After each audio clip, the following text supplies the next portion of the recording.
Setelah kejadian itu Pak Kiai, saya tetap sabar, saya tetap ibadah, saya tetap semuanya baiklah. Maksiat saya tinggalkan. Tapi 2 bulan setelah kejadian saya kehilangan uang itu, Allah Ta'ala memberikan saya lagi cobaan. Apa itu? Saya punya anak gadis perempuan, ternyata hamil di luar nikah. Namanya pergaulan bebas kan ya. Saya malu banget, kata dokter ini. Mau taruh di mana saya punya muka ini? Padahal saya dikenal di masyarakat orang yang taat beribadah, meninggalkan maksiat, tapi ternyata tidak bisa menjaga putri sendiri. Na'udzubillahi min dzalik, nasallallahu assalamu wal afiyah. Dan yang parahnya, laki-laki yang menghamili anak perempuan itu tidak mau bertanggung jawab dan dia lari. Saya bertanya-tanya lagi dalam hati, kenapa Allah berikan cobaan kepada saya seperti ini? Apakah ini karena saya tidak beribadah atau dosa saya? Ini kata Pak si dokter tadi. Saya periksa introspeksi. Begitu juga istri saya suruh introspeksi. Ternyata tidak. Kami tetap ibadah, kami tetap meninggalkan maksiat. 2 kali sudah dikena cobaan seperti itu. Apakah berhenti cobanya? Tidak. Kata si dokter ini. Ternyata 2 bulan berikutnya, setelah kejadian hamil di luar nikah, Allah memberikan saya cobaan lagi, yaitu saya punya anak laki-laki meninggal dunia. Kalau yang tadi perempuan, yang ini anak saya laki-laki meninggal dunia. Dan yang saya kesal ya bahasa kitanya, yang saya tidak terimanya itu, anak saya itu meninggal dunia, penyakitnya adalah disebabkan penyakit jantung. Mau taruh di mana saya punya muka di hadapan teman-teman sesama dokter. Tiap hari saya ngutak-ngatik jantung orang. Tiap hari saya periksa jantung orang. Tapi saya tidak tahu anak sendiri kena penyakit jantung. Dan ternyata sudah kronis. Lalu akhirnya meninggal anak saya. 2 bulan setelah terjadinya hamil di luar nikah.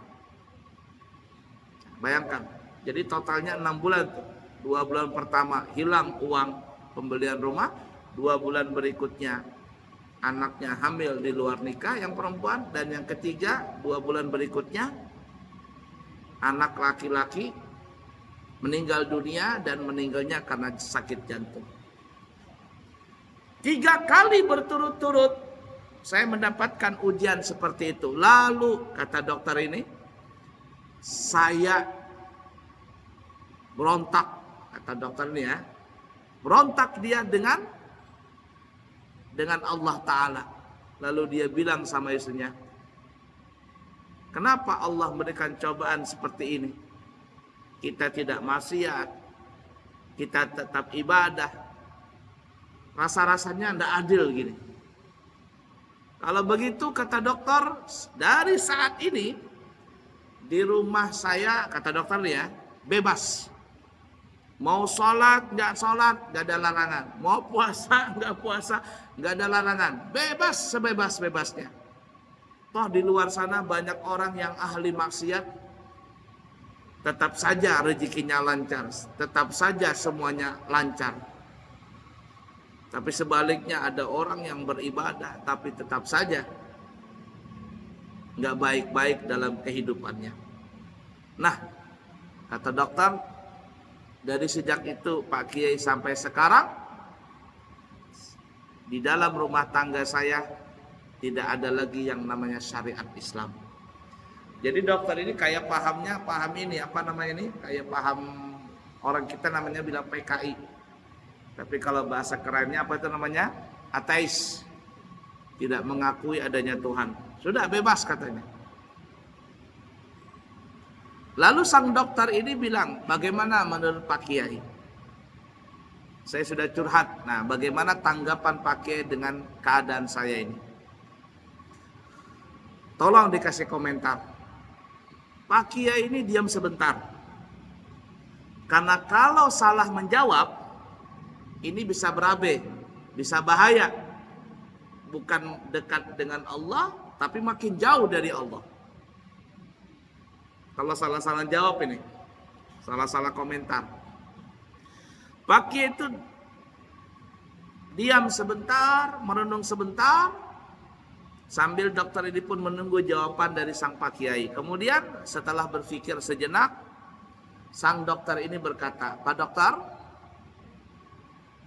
dokter ini adalah orang yang berani,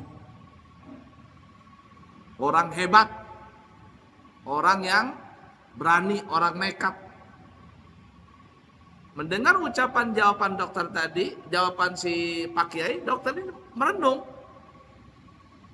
Kok saya dikatakan orang berani? Kok saya dikatakan orang nekat? Gimana maksudnya? Kata Pak Kiai, begini ya Pak Dokter, di mana-mana orang kalau mendapatkan musibah itu malah dekat dengan Allah Ta'ala. Tapi dokter lain mendapatkan musibah malah nantang sama Allah Ta'ala. Kan berarti kan orang hebat tuh. Hebat banget itu. Coba kita nih kalau dapat musibah, makin dekatkah dengan Allah Ta'ala atau makin jauh? Rata-rata kita dekat semuanya. Bahkan kalau kita lihat di YouTube itu ya, ada orang non muslim kena gempa bumi, kena apa begitu. Nah, yang dia sebut apa? Allahu Akbar, Allahu Akbar. Itu orang non muslim itu di YouTube itu. Allahu Akbar, Astagfirullahaladzim. Aneh juga. Allahu Akbar. Terjadi gempa. Coba lihat di YouTube itu. Padahal dia bukan agama Islam.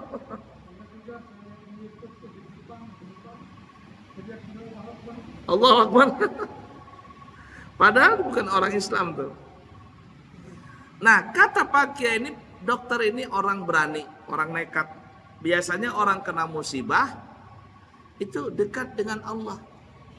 Tapi Pak Kiai malah jauh dari Allah. Berarti kan orang berani nih, orang nekat ini.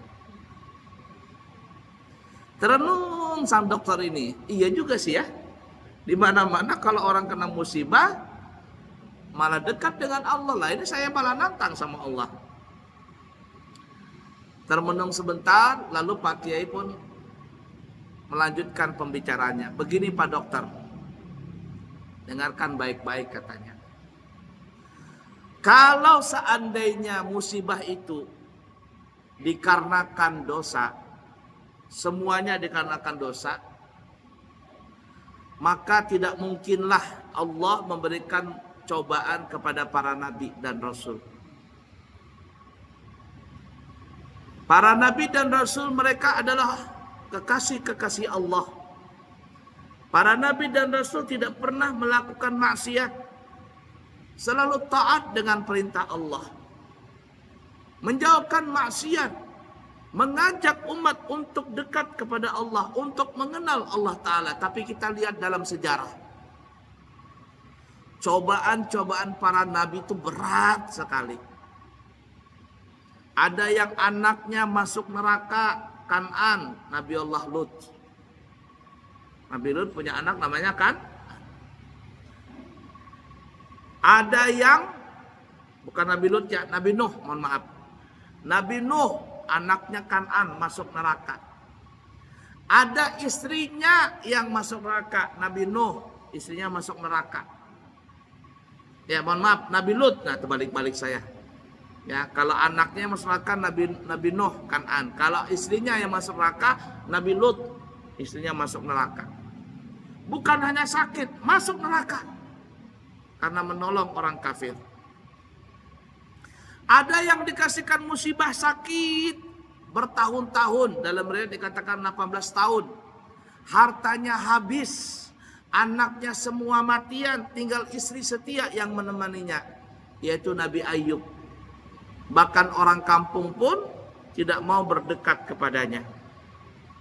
Beratan mana musibah yang dokter terima dengan para nabi. Ada yang dipenjara, ada yang diusir dari kampung halamannya. Bahkan tidak sedikit para nabi itu dibunuh oleh umatnya sendiri. Padahal para nabi, mereka ahli ibadah, mereka kekasih Allah, mereka tidak pernah berbuat maksiat dan mengajak umat untuk dekat kepada Allah. Artinya dalam hal ini, musibah itu tidak semuanya disebabkan karena dosa. Dan begitu juga sebaliknya. Yang dikatakan nikmat, yang dikatakan rizki, itu belum tentu karena semuanya dari ibadah. Bukan juga karena meninggalkan maksiat. Tidak. Bisa saja itu adalah istidraj dari Allah Ta'ala. Fir'aun, dia bukan lagi mengaku jadi nabi, dia mengaku jadi Tuhan. Sampai Nabi Musa pernah berkata, nih bahasa kitanya, ya Allah, engkau tidak marahkah disaingin sama Nabi Musa, sama Fir'aun? Kata Nabi Musa, Fir'aun itu bukan lagi ngaku jadi nabi, ngaku jadi Tuhan, apakah engkau nggak marah? Kata Allah Ta'ala, aku marah, cuman aku masih bertahan dulu, sampai nanti saatnya Fir'aun itu pun masuk neraka. Namrud, begitu juga yang membakar Nabi Ibrahim, orang kaya, raja, maksiat dia kerjakan, ngaku jadi Tuhan, tapi dia punya kenikmatan luar biasa banyaknya. Begitu juga kaum Ad, kaum Tsamud, kaum Sodom, kaum Rasib, semuanya. Jadi kalau ada orang mendapatkan kenikmatan begitu banyak, belum tentu itu disebabkan ibadahnya. Belum tentu juga disebabkan karena meninggalkan maksiat. Tapi bisa saja itu namanya istidraj. Apa istidraj itu ya? Ya orang Banjar apa ya? Dilanjur. Ibarat kata ada orang punya kambing kurus banget. Kemudian dikasih makan kambing tadi. Dipelihara kambing tadi sampai gemuk. Setelah gemuk diapain tuh kambing? Dipotong. Tuh orang melihara ayam potong tuh. 40 hari, 50 hari dipotong sudah. Tiap hari dikasih makan. Diobatin kalau sakit, dijaga kandangnya.